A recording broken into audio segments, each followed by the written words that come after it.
Hello YouTube. Today I'm going to talk about why you should buy a used 7th generation Buick LeSabre.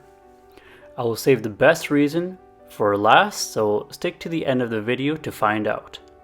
I love these 90s GM products, which is why I have an Oldsmobile Aurora, and I got 2 GMC Envoys, and something else might be coming soon.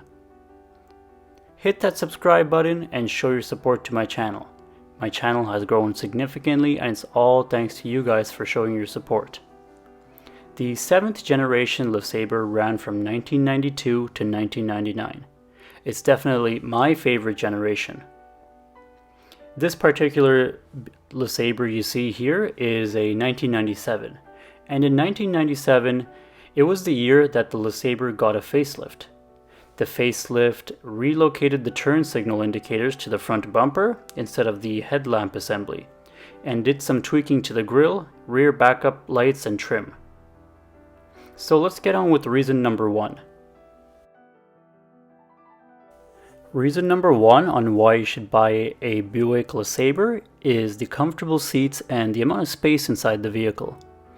This car is a 6-seater car, and let me tell you, you can comfortably sit 6 adults in here. The seats are so cushy and soft, and this feels like a real premium vehicle that I wish this kind of vehicles existed today. The seats have good thigh support. There are practically no pressure points, at least that's what my body tells me. These seats are not as comfortable as my 1995 Oldsmobile Aurora, but let me tell you, they're darn close. You just sink into these seats. Seats aside, the amount of room in this vehicle is just unreal. There's tons of space in the back seat when it comes to leg room, hip room, and headroom. It actually feels like I'm sitting in a modern day SUV rather than a large sedan from 1997.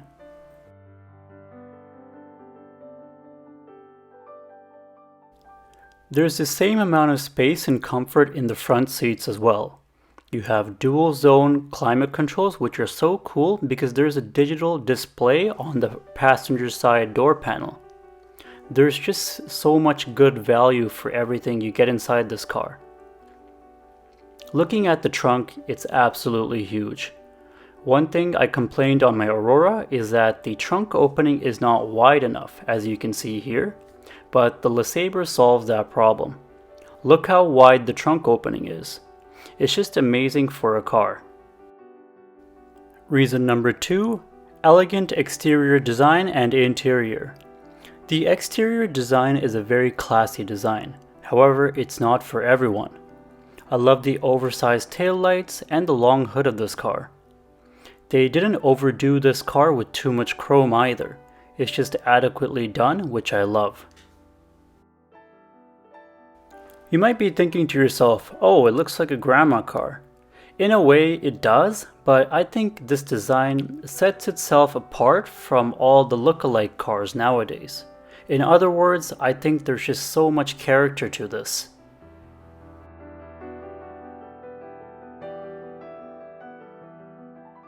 This interior looks like a spaceship.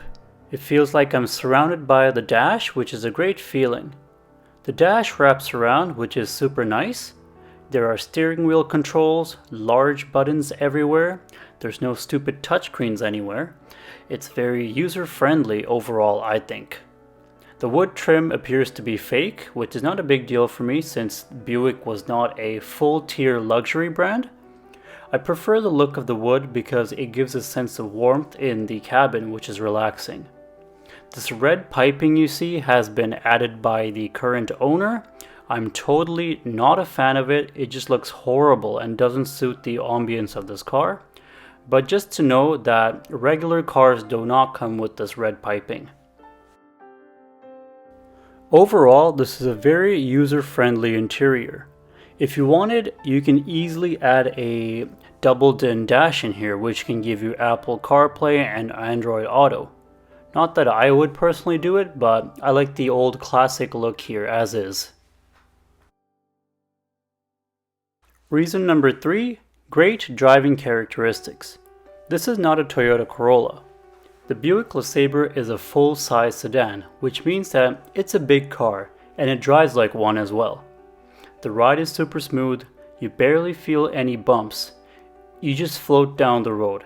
And this is surprising because there's no air suspension on this vehicle. They came with passive shocks, so the ride is really nice.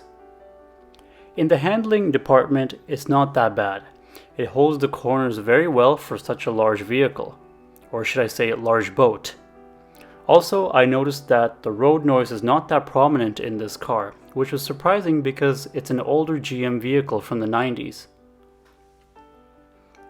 Ideally, this is a great car for daily commuting, long road trips, offering luxury-like experience without the luxury price tag. This leads me to point number 4, which is price. It is very cheap to buy this thing. This particular LeSabre is actually for sale for only $2,400 Canadian. That is so much car for very little money. You can get similar clean examples for less than $5,000 Canadian, which is such a steal for a car like this. Parts are cheap as well because they made tons of these back in the 90s.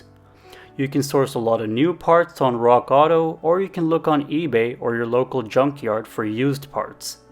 These are very reliable cars. The electronics work pretty decent and the motor and transmission are great as well. Speaking about the motor is reason number 5 on why you should buy a 7th generation Buick LeSabre. It's because of the bulletproof 3.8 liter V6 engine. I say bulletproof because the 3.8 liter engine is known to be extremely reliable. These engines are easily known to go well past 200,000 miles with all original components. Since GM used this engine in a bunch of other vehicles, there's literally millions of them out there. So like I mentioned before, parts are everywhere. With a big car like this, you would think that fuel economy would be atrocious, but that's not the case. In fact, the LeSabre gets anywhere between 18 to 27 miles per gallon with a mix of highway and city driving. Quite impressive if you ask me. Anyways folks, that's going to be it for today's video. Hope you found this video helpful and let me know what you guys think about this 1997 Buick LeSabre in the comments down below. If I had the space, I would definitely buy this car and use it as a weekend cruiser or a daily driver. It's such an underrated car in my opinion. Anyways, share your thoughts in the comments down below. See you all next time.